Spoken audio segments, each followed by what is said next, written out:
მაშ ასე დავიწყოთ მასტერ-კლასი, პატარა გამოცდილება რაც მაქვს გაგიზიარებთ. თავიდანვე შევთანხმდეთ რომ თუ რამე კითხვა გექნებათ, ეგრევე ჯობია რომ კითხოთ იმის დამახსოვრებას და იმს. თუ რამე კითხვა ექნება, ეგრევე მითხარით. პირველ რიგში უდიდესი მადლობა, უღრმესი მადლობა ყველას მოსვლისთვის.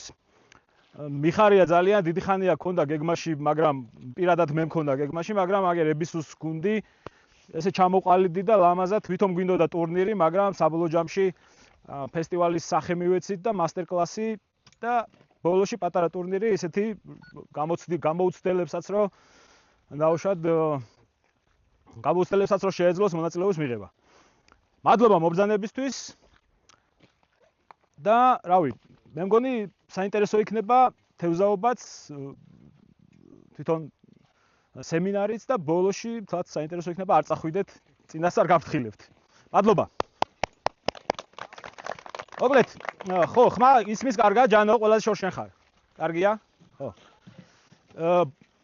დავიწყებ იმით, რომ კვირას ქონდა ჩანიშნული, ანუ ხვალ უნდა ყოფილიყო იდეაში 15, მაგრამ ისეთი ქარია, ქარს აჩვენებს, რომ აზრი არ ქონდა რა და ესეთ თევზაობაში, ყინულიდან თევზაობაში უპირველეს ყოვლისა ძალიან თავარი არის ამინდი.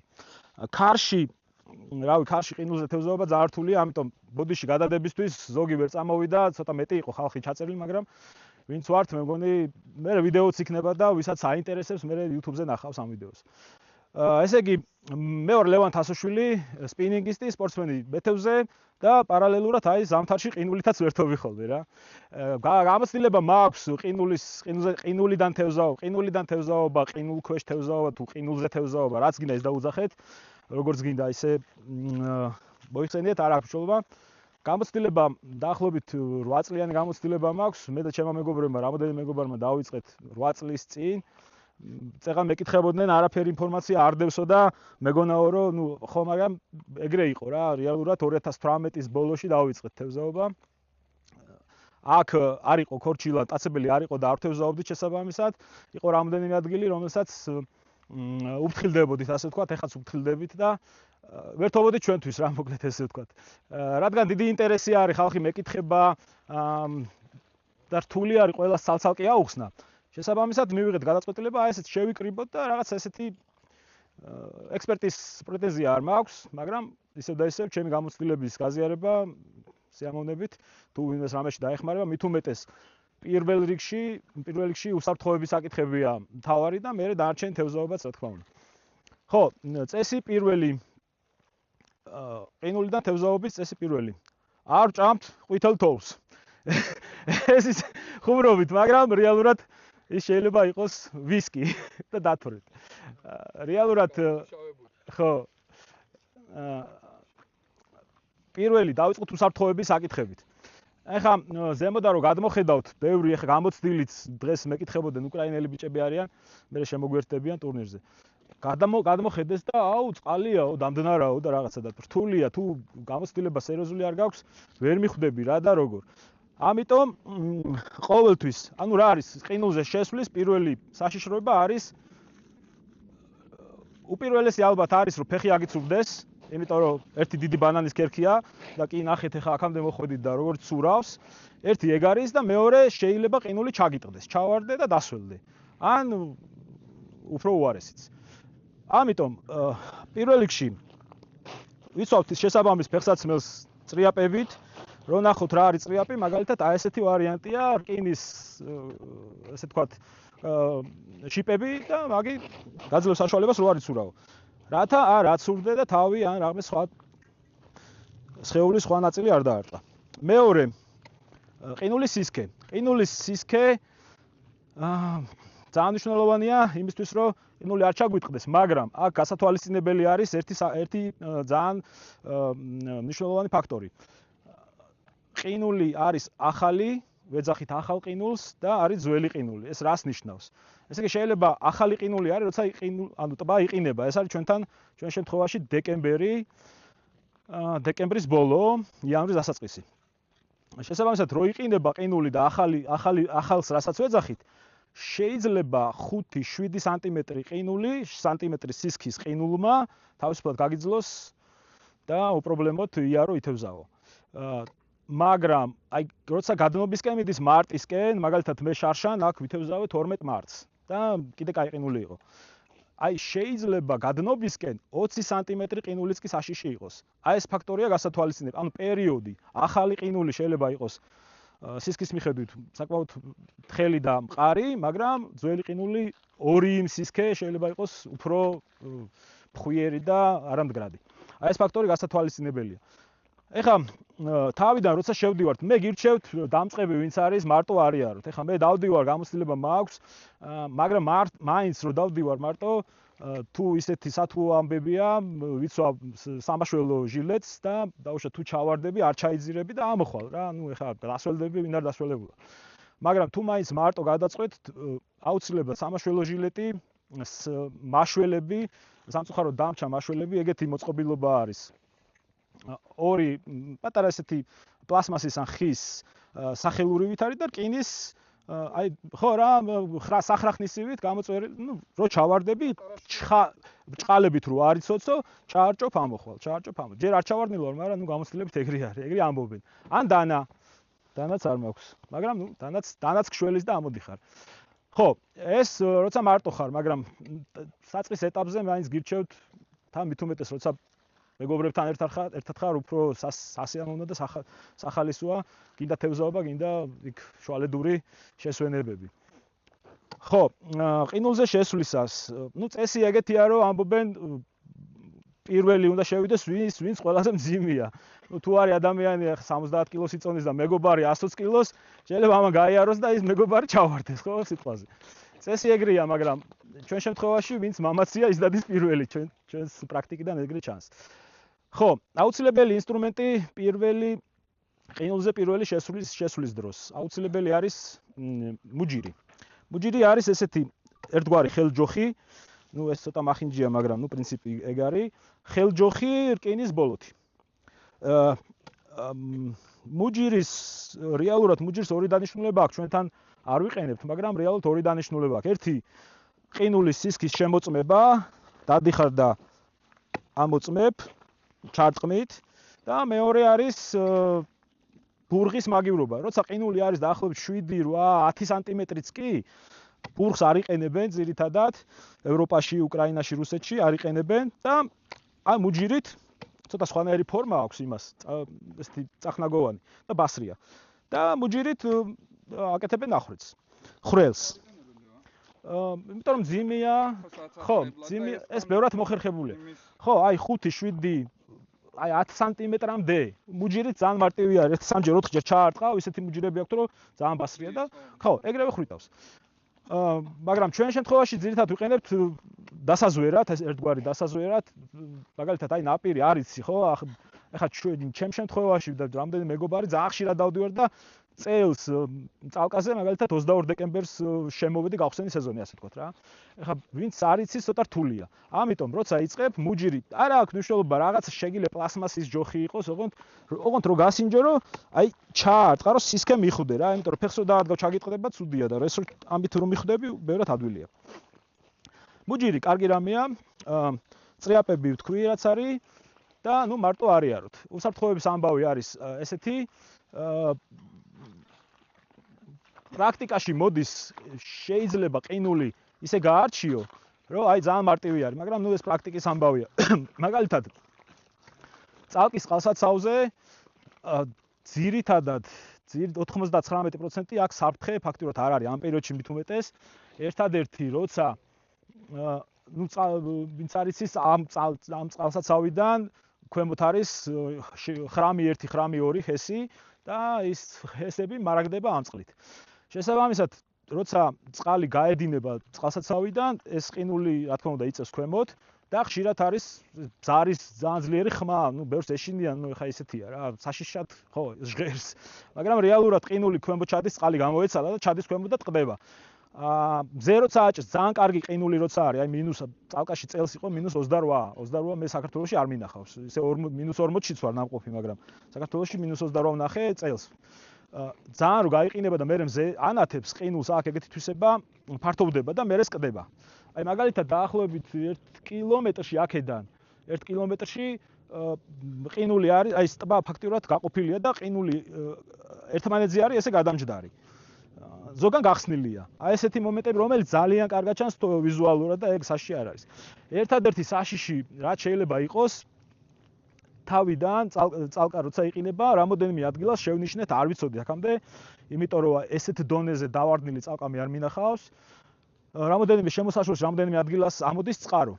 ესე წყარო რო ამოდის, რა თქმა უნდა, თბილია ეს წყალი და ყინული იქ ძალიან ძნელად იყიდებს, ძალიან ძნელად იყინება წყალი.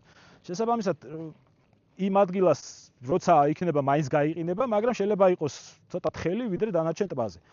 წყაროები ძალიან ბევრი არის შაორზე და ამიტომ შაორი მაგ მხრივ საკმაოდ სახიფათოა, იმიტომ რომ ქვემოდან ამოდის თბილი წყალი, ყინული შეიძლება ზემოდან 2-3 სანტიმეტრი ყინული მოიყინოს ეს ადგილი, მაგრამ შენ მე მოათოვს ღამე და მიდიხარ და გონია რომ აქ 20 სანტიმეტრია და იქ შეიძლება 2 დაგხვდეს, 3 და ჩავარდე. აი ეგ საფრთხე არის წყაროები. ნუ ეს წყაროები ვიცით წინასწარ, ნუ აქ არ არის, მე დაახლოებით შემოსასვლელის 20 მეტრაში 2 წყარო შევნიშნე, რომელიც ხო გეუბნებით, თუ ეს დონე არაა დავარდნილი, ძალიან ეტყობა რა, აი წყალი ამოდის და მიხვდები რომ იქ გაყინული არა. სხვა შემთხვევაში ყინულს ზომავ და უკვე უსაფრთხოდ ხარ. ეხა ყინულის სისქე რომელია უსაფრთხო? კი თქვი რომ პირველი ყინული და ბოლო ყინული სისქის მიხედვით განსხვავდება, თუმცა სტანდარტულად ეგრეა. მე მაგალითად 5 სანტიმეტრიდან შევდივარ, ნუ თუ ძალიან ისეთი ადგილი არის, თევზაობ. მაგრამ რეკომენდებული მაინც არის რომ 10+ 10 სანტიმეტრი და ზემოთ. ნუ ეხა რთულია რა, ეხა ესე გაზომე, ცოტა რთულია რა, როცა არ იცი. ამიტომ ძალიან ადვილი ვარიანტი არის. ესეთი ხელსაწყო გვაქვს. ესეთი მოხრილი, მართიკუთხით მოხრილი რკინის ჯოხია, დანაყოფები აქვს, ჩაყოფ და უკვე ზომავ და უკვე ძალიან ისე ხარ, თამამად ხარ. ეხა გაჩვენებთ როგორ უნდა გაიხრიტოს ყინული და როგორ გაიზომოს. ხო.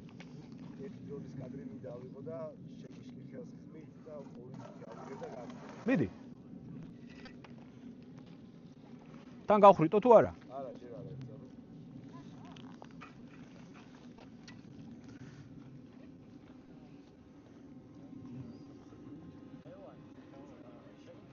კი, რა თქმა უნდა, კი. როდესაც სიტყვაზე ვიღაც ჩავარდა, და გვერდზე არის სხვა ადამიანი. აი ამ დროს უნდა გააკეთოს მაგალითად. ხო, პრინციპში ეგეც უსაფრთხოებაში შედის და გავიაროთ ეგ ამბავი.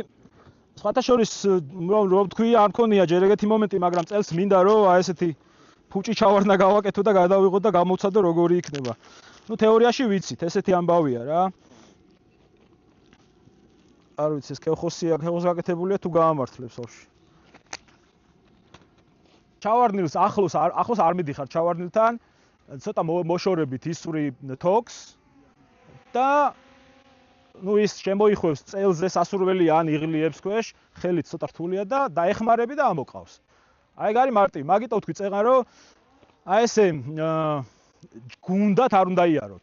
ზოგადად როცა დავდივართ, ყოველთვის დავდივართ ერთ ზოლში. ახლა წამიყვანია გამოუცდელები და ჩამოვარდნია კიდევაც, მაგრამ ძალიან პატარა წყალში არ დამიჯერეს და იმიტომ. თან მით უმეტეს ახლა მე ჩემ წონასთან ბევრად სხვა წონა ქონდათ იმათ. ხო და რო უთხარი, მან არ გაჩერდე მეთქი და იქ გაჩერდა და ჩავარდა. ნუ აი ხელაზე ჩავარდა მართალია, მაგრამ მაინც. ხო, ბილიგზე, ერთ ბილიგზე დადიხარ, როცა ახლა მე ვიცი, მაგალითად, აგდია ლელქაშის პატარა ღერო და იქ შესაბამისად თხელია ყინული, უყურებ ყინულს რომ ბუშტუკებს შეიცავს, იქ უფრო თხელია და ნუ ბალახი ვიცი, მოკლედ ადგილები და როცა დავდივარ ესე და იმ ადგილს არ მოყვები შენ, შეიძლება 9 მეტრი დაადგა ფეხი და ჩაგივარდეს ფეხი. ანუ დავდივართ მტკრივში, თუ ესეთი სისქია ხო ვიძახი ხა 20-25 აქ მანქანით შემოხვალ, პრობლემა არ არის, მაგრამ როცა დაზვერვაზე ხარ და თუ ძალიან გინდა და როცა იწყებ და რაღაც სასურველია მწკრივში იაროთ, თუ ვიღაც პირველი ჩავარდება, დანარჩენი ყველა მზად ხარ და ამოიყვანთ რა. აი ეს არის, ხო და თოკი ყოველთვის დაგაქვს. ეხა ეს მეგობრის დამზადებულია, მე უფრო დიდი თოკიც მაქვს, 30 მეტრამდეა. ანუ თოკიც უნდა გვაქვს რა, მაგრამ თოკი უნდა გქონდეს თან. ეხა ვინც მიდის წინ იმას თუ აქვს დავუშვათ ჯიბეში, ნუ არ ცალად კარგი არ არის. პრინციპში ჩვენ რო დავდივართ 3-4 კაცი, ყველას გვაქვს ჩვენი თოკი რა, მაინც ვინ ჩავარდება სიტყვაზე არავინ არ ვიცი.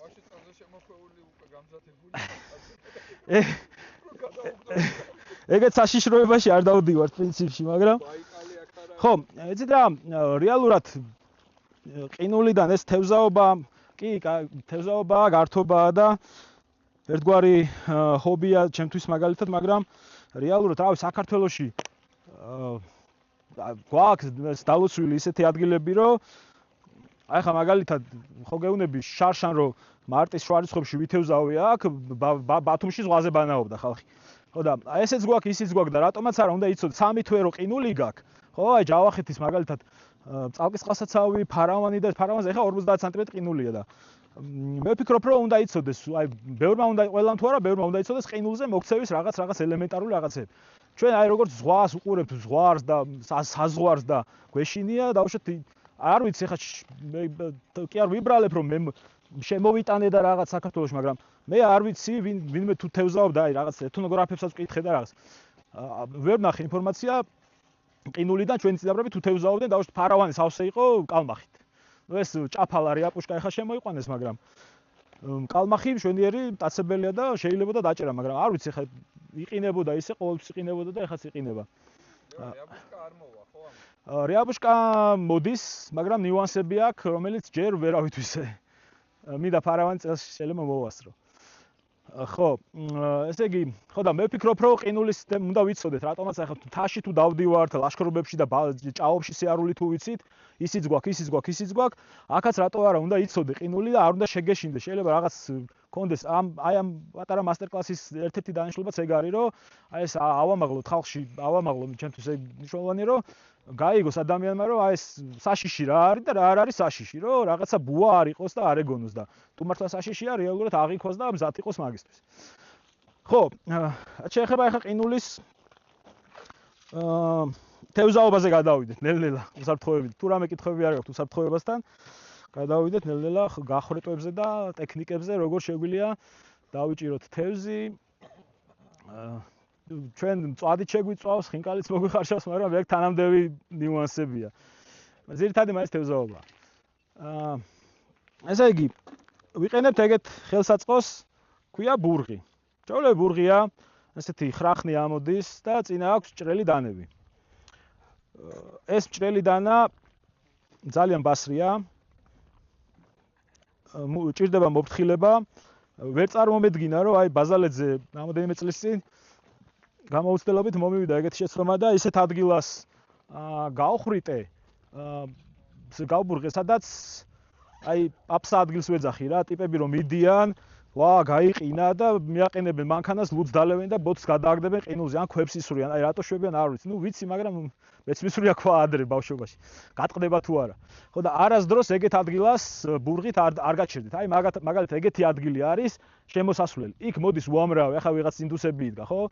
ის მოვა და უყურებს ყინული, აიღებს ქვას, ეყარა კიდევაც ქვები. დაეცემა ეს ქვა, მერე მიათოვს, აიყინება და შენ მიხვალ და ამ ქვას გაბურღავ შენი ბასრი დანით და ეგრევე მოკლავ დანას. ნუ არაა პრობლემა, დანა იცვლება, ილესება, შეგიძლია ეს, მაგრამ ნუ იმ თევზაობას გაგიფუჭებს. ძალიან გრძნობიარია დაბლაგოებაზე, ჭრაზე მოქმედებს ეგრევე რა, აი ეს დანის პირი. ნუ ხო ვიცახი, რაჭაში მაგალითად შაორზე ხალხი დადის ცულით და აი დაივიწყეთ, ეგ არის, აი წამება, რა ვიცი, ეგრევე შეგძლება ეს თევზაობა, ცულით და დრუჟბით სიარული. ერთ-ერთი მთავარი ამბავი არის ეს. ერთ-ერთი მთავარი. ნუ ისე ვიძახი, თუ პატარა ყინული არის, მუჯირით ჩვეულებრივ ამოტეხა, პრობლემა არ არის. ხო.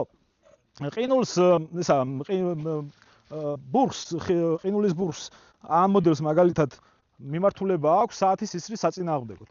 ესე იგი, როგორ ხდება ტექნიკა ახლა ზოგადად? ნუ ერიდებით ახლა მჭრელია და თავის შალითაც აქვს ყველაფერი, მაგრამ უკვე რო იწყებ გაბურღვას, ყველაფერს ააწყობ თავისთავად და ესე იგი რა ხდება? თუ მაინდა-მაინც ეგეთი აფსა ადგილი შეგხვდა და იქ გინდა ითევზაო და იქ რაღაც თევზი მოდის, ნუ თოვლით უდევს, ნუ ეხა აქ ავკერდები არ არის ქვა, შეიძლება ამის სადღაც ქვემოთ იყოს, მაგრამ ნუ ჯანდაბას. თოვლი თუ არის, გადავფხიკავთ და ხრიტავთ. თუ არა და ვაფშე ჯობია მოვერიდოთ ეგეთ ადგილებში. ხო, არასდროს არ დაარტყათ ესე ყინულზე. აი ეს არ დაარტყათ, ეს არ გახრიტავს ყინულს, პირიქით დანა გაფუჭდება, გატყდება, ფოლადია და მაგიტო. უბრალოდ დავდებთ და ერთი ხელი სახის წინ, რომელიც გვაქვს ფაქტობრივად უძრავია და მეორე ხელით ვატრიალებთ. ძალიან ოდნავი დაწოლა უნდა, დიდი დაწოლა არ უნდა. ვატრიალებთ და თავისთვის ბურღავს. ცოტა დაბლაგულია და ეხა უჭირს. აი ხა ყინულს ეტყობა, თვითონ ხრაშუნზეც ეტყობა და ნუ მე ვატყობ და ხმაზეც, რომ სტრუქტურა არის კარგი.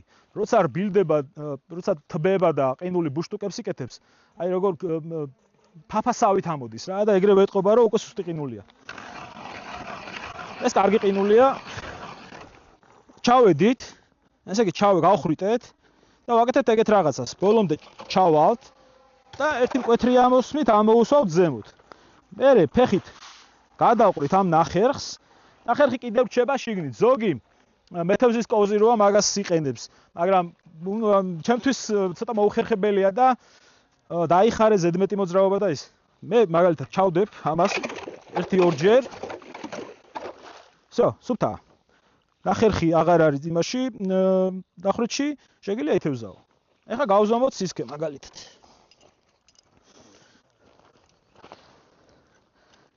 აი ამ ხელა. აი ამ სისქე ყინულია. რა ვიცი, ეს არის 15, 20, 21, 22. ასე რომ არ შეგეშინდეთ ამ ყინულის დღეს აქ არავინ არ ჩავარდება. ხო, მე ესე გავხრიტეთ და ამიტომ ვაკეთებთ ეგეთ რაღაცას. გავხრიტეთ და კიდე 1+1+S ესე დადება რატო არ შეიძლება, როცა სველია ბურღი და ტყინავს მინუსები როცა არის. ესე როცა დადებ, ნელ-ნელა იყინება და მთელი ეს ბურღის ეს ხრახნი იფარება ყინულით და ძალიან მოუხერხებელია, მძიმდება და არ ჭრის კარგად. ამიტომ გვერდზე რამდენიმე ამოხვევა და ვაჩერებთ ესე. ვაჩერებთ, თევზაობთ, თუ არაფერი, მე ამას მარტივად ვიღებ და მივდივარ სხვაგან. კი, როცა თოვლია და არ ყინავს, კი, დამიდია მეც ესე, ცოტა მოშორებით, მაგრამ ნუ კლასიკა ეს არის, რომ გვერდში ჩახრიტო და დადო. ხო, რაც შეეხება ბურგს. ბურგები არის, რა ვიცი, დიამეტრების მიხედვით არის, ეს არის მაგალითად 130-იანი, ანუ 13 სანტიმეტრი. ჩვენ სიტუაციაში ძალიან კარგია და საკმარისია. შაურზე ვიყენებთ, რა, კილონახევრიან ქორჩილას ვიღებთ ეტევა ჩვეულებრივ. აი მაგალითად 110-იანი ბურგი შაურზე არ გამოდგება, იმიტომ რომ არ ეტევა მაგაში ქორჩილა და პრობლემურია. ამაზე მოციქლებზე კი ხო? კი, 130-იანია, ხო. ნუ, იცი რა, ეხა იქ ხო, მაგისთვის გვაქვს ეგეთი კაკვი. ესეთი ჯოხი ერთგვარი მოკაკული და ბასრი, რომელთაც შეგვიძლია ამოვიყვანოთ.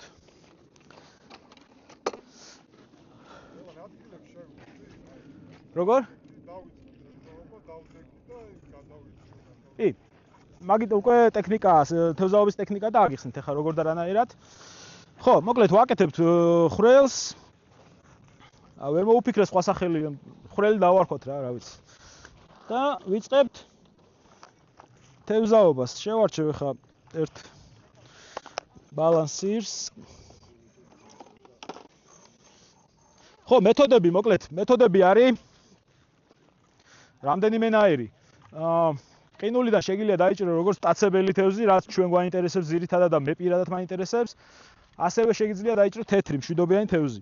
ჩვენ შემთხვევაში ეს არის კარჩხანა, კარასი, ეს არის წეღან ირაკლი მახსენა ჭაფალა, ანუ რიაპუშკა, ჭაფალა. თუმცა სხვათა შორის ფარავანზე თევზაობენ, ზამთარში ოღონდ ბადეები თევზაობენ ისინი. ხო. მაგის მეტი მე არ გამიგია რომ ვინმე ყინულიდან თევზაობს საქართველოში. ხო, მოკლედ მშვიდობიანი თევზის დაჭერა შეიძლება, რომელიც მე ჯერჯერობით არ ვიცი და მაგაზე ვერაფერს მოგიყვებით. კარასის და ასე ვთქვათ თეთრი ხრამულით შეიძლება, ალბათ არ ვიცი. არის აქ ხრამული და ხო, თუმცა ჯერჯერობით მარტო მტაცებელზე ვარ ორიენტირებული და ამ ხრივ ვითარდები და ვსწავლობ რაღაცებს. მოკლედ ავარჩიეთ ადგილი. გავხრიტეთ და ვიწყებთ თევზაობას. ნუ ეს არის ბალანსირი, სატყუ არა, ერთ-ერთი მყარი სატყუ არა, რომლითაც სტანდარტულად ვიწყებ ხოლმე, იმიტომ რომ ძალიან დიდი განიერი თამაშია გარბის შორს, რვიანს აკეთებს, მერე ტრიალდება და ამბობენ რომ დაახლოებით 10 მეტრის, 8 მეტრის, 10 მეტრის რადიუსში არა, დიამეტრში, 10 მეტრის დიამეტრში იზიდავს თევზს შორიდან. საკმაოდ დიდი მანძილია, ხა 10 მეტრი არ არის პატარა მანძილი, ჯამში საკმაოდ დიდი მანძილია. ამიტომ აქტიურ თევზს ვეძებთ ბალანსირით და გატარების სტილს მოგახსენებთ ახლა. არ არის გამორიცხული. ესე იგი, პოულობთ ფსკერს. ამ შემთხვევაში ესეთი ანკესები რავი ხა, ანკესი არის ქარხნულებიც, არის ხელნაკეთები, მაგალითად ხელნაკეთი მაქვს და ძალიან კარგად ვიყენებ. უამრავია, თქვა, აი ხა გაჩვენებთ როგორი უნდა იყოს მონაცემები, დანარჩენს უკვე თქვენ გადაწყვეტავთ, იყიდოთ, გააკეთოთ, შეიძინოთ თუ ააწყოთ თუ რა. პრინციპი არის ერთი, უნდა იყოს მსუბუქი, უნდა იყოს მოხერხებული და გზნობიარი. გზნობა აქ დიდი არაფერი ჭირდება, იმიტომ რომ მოკლეა და მაინც თითქმის ყველაფერი ხელში გადმოდის. ამ სტილში ბალანსირის და ყანყალის შემთხვევაში და არის ვიზუალური მომენტი, როცა დავუშვათ თევზაობ პატარა მარმიშკით, იმას აქვს უკვე სიგნალიზატორი კივოკი ეგრეთ წოდებული. მან უკვე ვიზუალურად უყურებ კივოკს. მაგრამ დღეს გავიაროთ ყარის ატყუარებით, ანუ უბრალოდ ბალანსირით და ყანყალით თევზაობა. პოულობს ფსკერს, საკმაოდ ღრმა არის აქ. ღრმა ყოფილა აქ, შეიძლება თევზი არ იყოს. უყურეში. აი, ესე იგი, ძუა მოეშვა. ხო. აი, ძუა მოეშვა. ესე იგი ფსკერზე ვართ. ქორჩილა მაგალითად არის ისეთი ტიპი, რომელიც ძირითადად ფსკერთან ახლოს არის და ფსკერთან ახლოს იჭირება. ამიტომ ვიწყებთ ფსკერით. ფსკერზე ჩავიდა. რამდენჯერმე დავაკაკუნეთ ფსკერზე. რა თქმა უნდა, იქ ლექის ღრუბელი ამოდის და ეს დამატებით მიზიდულობაა თევზისთვის. და მე უკვე ვიწყებთ ესეთ გატარებას. პაუზის გარეშე, რო შეიძლება ეხა თევზი იყოს, მაგრამ არ უნდა აცადო პაუზას, იმიტომ არ აკეთებ, რომ შეიძლება იყოს 2-3 თევზი და ეგრევე დაიჭერ. მაგრამ ეგრევე დაჭერა იცი რატოა ცუდი? ეგრევე რო დაიჭერ, შეიძლება ეს ხვრელი მოკლა. ამიტომ თუ იქ თევზი არის და ეს 2-3 თევზი წარმოვიდგინოთ, რომ დასდევს ამ სატყუარას, ამ მოძრაობაში შორიდან კიდე დამატებით თევზები მოდიან. ამიტომ პაუზას არ ვაკეთებთ. 4-5 მაღალი გატარება, ეს არის მოსაზიდი გატარება, ესე დავარქვათ. და მერე ფსკერიდან დაახლოებით 10-15-20 სანტიმეტრი ამოვდივართ და უკვე ვიწყებთ გატარებას, რომელიც საჭიროა თევზის დაჭერისთვის. პაუზა და პატარა წამორტყმა. წამოვარტყი, მიეცი პაუზა. წამოვარტყი, პაუზა. აქ ერთ-ერთი მთავარი მომენტი არის ჩვენი სატყუარა. აი ხა წარმოვიდგინოთ თევზი მივიდა ამ სატყუარასთან და უყურებს. მთავარი მომენტი არის სატყუარას რომ წამოვახტუნებთ, ისევ იმ ადგილას დაბრუნდეს. ანუ თევზი უყურებს აქ, შენ რომ წამოვახტუნე და აი დავუშვათ ახლა უყურეთ ხელს. წამოვახტუნე და ესე გავაჩერე, ხო? ხო შეიცვალა მდებარეობა სატყუარა. თევზი აქ იყო, ახლა აქ არის და აღარ მოწონს რა. შეიძლება აქტიური კი, მაგრამ პასიური არ აიღებს ამას. ამიტომ დაწყების ვარიანტში შეგიძლია ხელი დააშველო და აი ესე დადო და სატყუარა აი ესე მარტივად დაუბრუნო თავის ადგილს. აი ეს აღარ გაგექცევა რა. წამოვარტყი და მივიდა თავის ადგილას. და აკეთებ პაუზებს. მე მაგალითად აი ეს რა დგომი მაქვს, ზოგს დამჯდარი თევზაობა მოწონს, მე სკამს არ ვიყენებ. პირადად ძალიან ბევრს მოძრაობ და ვეძებ აქტიურ თევზს. ვიყენებ თეძოს. აი ესე თეძოზე წამოვარტყი გააჩერე. გააჩერე. პაუზები ძალიან მნიშვნელოვანია. 3-5 წამით შეიძლება იყოს პაუზა, იმიტომ რომ ეს ამ სატყუარას რომ წამოვახტუნებ, მიდის ბრუნდება და მერე კიდე პარაზიტულ მოძრაობებს ვეძახით, აი ესე მოძრაობს. და აი მოძრაობებზე ძალიან ხშირად 3-5 წამის შემდეგ იღებს თევზი. ძალიან ხშირად გაათამაშე და პაუზის მერე აი ესეთი ოდნავი წათამაშება და ზემოთ წამოღება. ძალიან შველის. მოკლედ აი ესეთი მოზიდვის შემდეგ დაჭერის 5-6 გატარება გავაკეთეთ, არაფერი არ არის, ხო? არც ჩარტყმა არის, არც დაჭერა არის, ისევ ვაკეთებთ 4-5 დიდ გატარებას პაუზების გარეშე. ანუ სატყვარა რო ჩადის ხელში გძნობ, რომ აი დუმ დაეცა, ანუ უკვე დაეცა. ერთ-ერთი მთავარი მომენტი არის აი ზოგი ატარებს აი ესე. ნუ ახლა ანკესის დაჭერის მეთოდი ბევრნაირია. მე ესე მომწონს, მაგალითად ზოგს ესე უჭირავს, მაგრამ მარტი კუთხით მე მგონი თვათ კარგი არ არის. თუმცა ხანდახან ბალანსირს აი ესეთი გატარება, აი ესე დაჭერა უხდება. მაგრამ მე მიჩვევის ამბავია რა. მაგალითად არის ჯოხები, რომელსაც ახლა ეს ძლიერი ჯოხია და დითევზე გამომიწდია და არის სუსტი ჯოხები, რომელსაც აი ეს ადგილი სუსტი აქვს. სუსტი რა, გათვლილი არის ბავშვი პატარა თევზზე და ეგეთ ჯოხს აი ესეთი დიდი თევზის შემთხვევაში ესეთი ამოკვისას აი გატეხავ. ამ შემთხვევაში ეგ არ გვემუქრება დღეს, ამიტომ როგორც გინდა ისე გაატარეთ. ხო, გაატარებ, ხო, რაზე ესე იგი გავატარეთ, რამდენიმე კიდევ დიდი გატარება გავაკეთეთ, არაფერი. ანუ გავატარეთ, კიდევ ცადეთ, პაუზებით, კიდევ სკერი აუმღვრიეთ, მაინც არაფერი, ну 3-4 წუთი საკმარისია. გადადიხარ სხვაგან ხრი. აი ეგ არის მთელი მუღამი.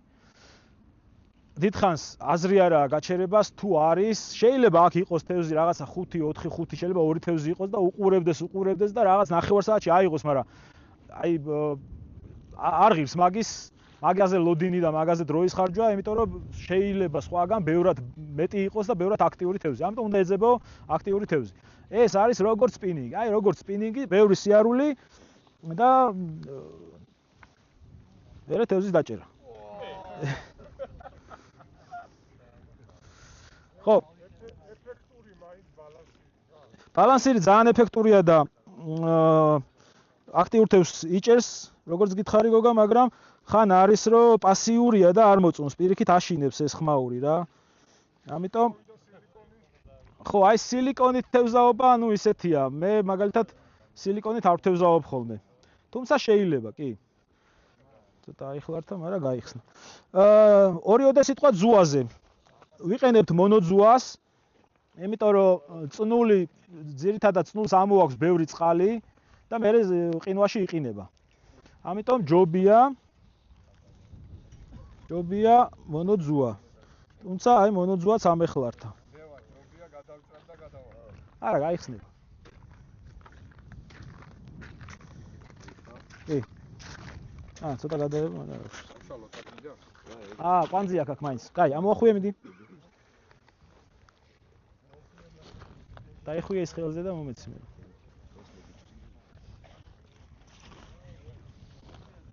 კი. მინა ჩაატარე ეგრევე ორჯერ.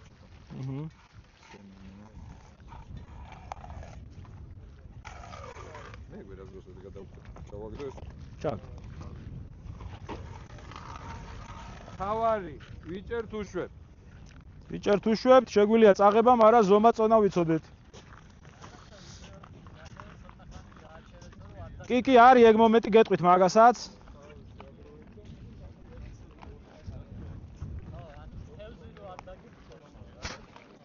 ხო, მოკლედ სატყუარის ჩაშვება, ცოტა უკუღმა ვთქვი, მაგრამ მაინც ესე ვიტყვი. ყველას აქვს თავისებური ანკესი, ზოგს ფრიქციონია გაუშვებ და სატყუარა ჩადის ფსკერზე, მთავარია დავიწყოთ ფსკერიდან. თუმცა მქონია შემთხვევები, აი 5 მეტრიან სიღრმეზე, ისე ზემოთ იდგა თევზი, აი ყინულთან, აი ესე რო ვატარებდი, ვხედავდი. ამიტომ ვიწყებ ფსკერიდან და ნელ-ნელა ავდივარ ზემოთ რა და ესე ვზვერავთ. პრინციპი არის ეგ. თუ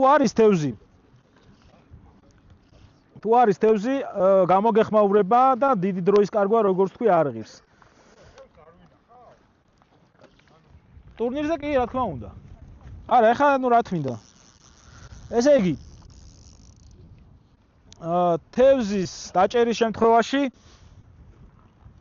როგორც ირაკლიმ თქვა, რა თქმა უნდა, გაშვების ამბავი უპირველესია ჩვენთვის, მაგრამ ზომიერად წაღებაც და ზომიერად ვჭამთ, რა პრობლემაა, თუ წითელ წიგნში არ არის არანაირი. ზომიერად ყველაფერი, თუ წაღება გინდა, რა თქმა უნდა, შეინახავ, თუ არა და შეგიძლია ყინულზე გააჩერო, რამოდენიმე წუთი არაფერი არ მოსდის.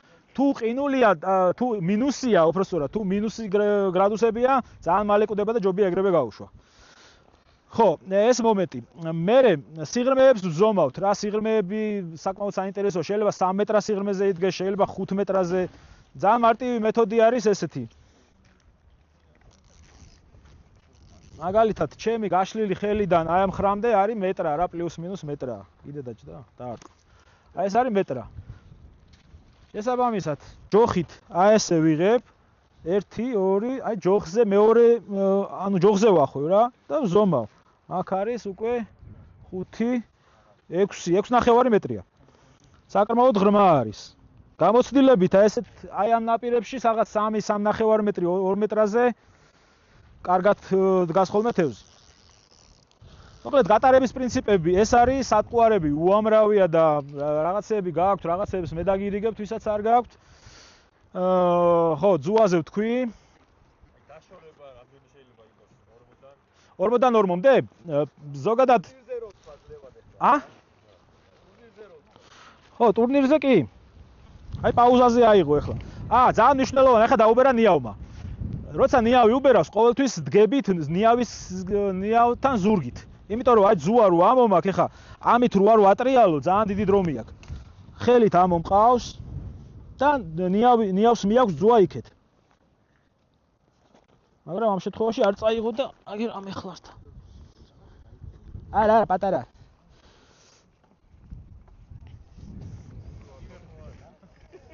იგივეა.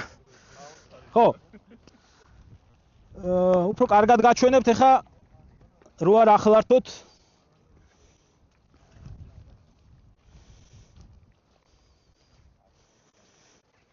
ახლა წეღან ნიავი არ იყო. და მაგიტო ახლა ეს შემიშლის ხელს.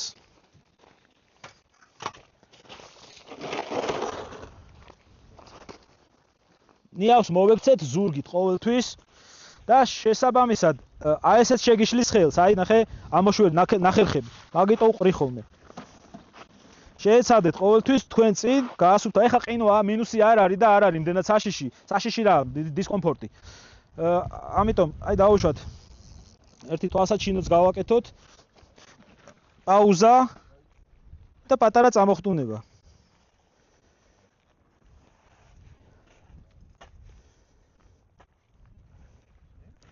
შეიძლება ცოტა ზემოთ არის. კაი, დრო რო არ დავკარგოთ.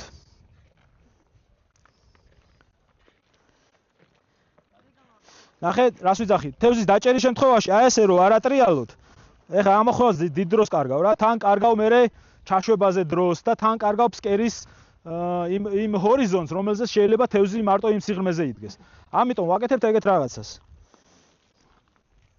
დავიჭირეთ თევზი ხელს წევთ მაღლა მაქსიმალურად და მეორე ხელით ვიჭერთ ძუას. ამაკერს დებთ გვერდით, ქარი გვიბერავს ზურგით და აი ესე ამოგვაქვს. 1 აი ესე და ნიავს მიაქვს ეს ძუა იქეთ რომ არ აგეხლართება არაფერში. ეს ამოგაქვს. ეხლა თუ მეტრანახევარია ეგრევე ამოგაქვს, მაგრამ აქ 6 მეტრაა. შესაბამისად თევზს მოხსნი, დადებ და სატყუარას ისე უშვებ უკან. ანუ კოჭას არ ეხები რა და მაგით ბევრ დროს გაგებინებს და ჰორიზონტსაც არ კარგავ. ჩაუშვი. აბერტყე, გააგზავნე თევზაო. აი ესეთი ამბავი. თევზი შეგიძლია უკან ჩააბრუნო, მაგრამ ეხლა რამდენი დრო როგორ გვაქვს? ტურნირზე თქვა და დავით. ტურნირზე. ხო. ეხლა გვექნება მინი ტურნირი. გასართობის უფთა შემეცნებითი, ვისაც ბურღები არ გაქვთ, ვეთხოვებით ერთმანეთს, მე მაქვს, გათხოვებთ, მე დამიბრუნებთ, მე სხვა წაიღებს და ერთმანეთსაც შეგვიძლია ვეთხოვოთ. სხვის ნაბურღში შეგვიძლია ნახრეთში ვითევზაოთ, ხრელში ვითევზაოთ, არ არის პრობლემა. ძალიან მეგობრული და ესეთი შინაურული ტურნირი გვექნება. თევზი თუ პრეტენზია გაქვთ პრიზზე, მაშინ თევზი უნდა შეინახოთ რაიმე ისეთ ჭურჭელში, რომ არ მოკვდეს. ეხა ისეთი ტემპერატურაა, შეიძლება 10-15 წუთი გაძლოს, მაგრამ 1 საათი ესე დაგდებული ვერ გაძლებს. შესაბამისად, რამე ან ვედრა ან რაღაცა ან ცელოფანში წყალი, არ ვიცი, რა, ისეთი რომ ავწონი, ან შეგიძლიათ დამიძახოთ და ავწონი, მაგრამ 1 და 2 თევზის აწონვას აზრი არ ექნება, იმიტომ რომ საკმაოდ სუბუქი არის, ხა ეს პატარა თევზია და შეიძლება კი, წონით არის. წონით არის. თუ წონა ემთხვევა, მაშინ დავითვლით.